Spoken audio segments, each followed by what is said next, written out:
Wardlow though. So we were in the lobby at the MGM Grand, which is the hotel Don was staying at. Like most of the talent was for Double or Nothing too, most of the AW talent. And we were just standing in the lobby, and I was literally talking about Wardlow, like randomly, because I was with, well, not super randomly. I was with two women at the time who were obsessed with Wardlow, and they were just like, "Oh my god, like Wardlow's the best." And like I showed one of the women who was new to the group. She's actually I met her at the AW Heels event, and we were hanging out talking with Dawn, and Dawn and I were talking about how we got a video to surprise Dawn, when at what was it? It was an AEW show in February.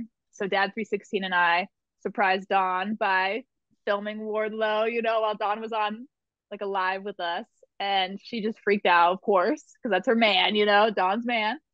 And Wardlow was wearing a white button up, and he looked really good. And I was like, you know what? I got to give it up for Wardlow. He was killing that white button up. And then literally a minute, maybe 2 minutes later, he walks through the lobby with Top Flight, and he's wearing that white button up. It was like I summoned him to wear that white shirt. And then he walked by, and then like the ladies are like clutching on me, like, "Oh my god!" And I'm just like cool as a cucumber, like, "What's up, Wardlow?" And then he's like, "Hey," and then like walks out.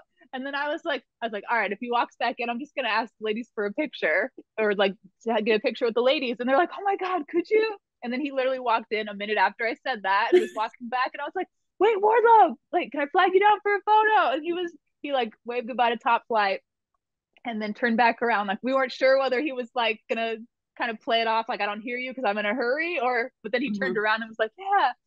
So he came over and took a photo with us, and then he grabs my phone because I did the selfie at first, and then he's like, "Hold on, well I got long, like really long arms," and so he grabbed my phone.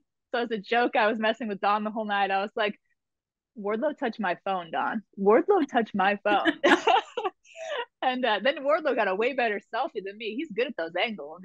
And then the night after Double or Nothing, so the next night, I was walking Dawn back up to her room, and then she was like, "Man, this weekend would have been better if I got to see Wardlow one more time. That's the only thing that could have made this better." And then 30 seconds later, Wardlow comes through, and he's wearing like a wolf shirt, like a cutoff with a freaking wolf on it. Like, Dawn looks like she just loses her mind, and I'm like instantly grinning.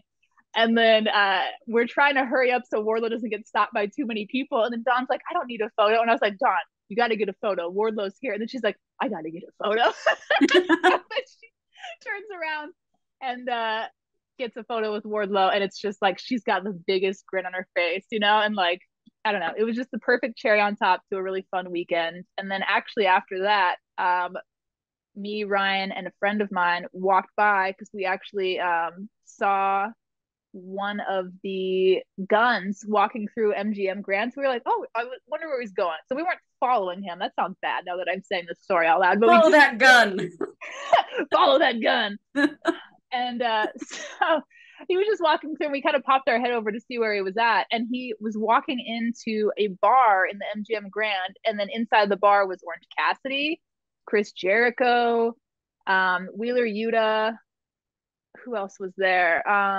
Jake Hager eventually walked in, Britt Baker, Adam Cole.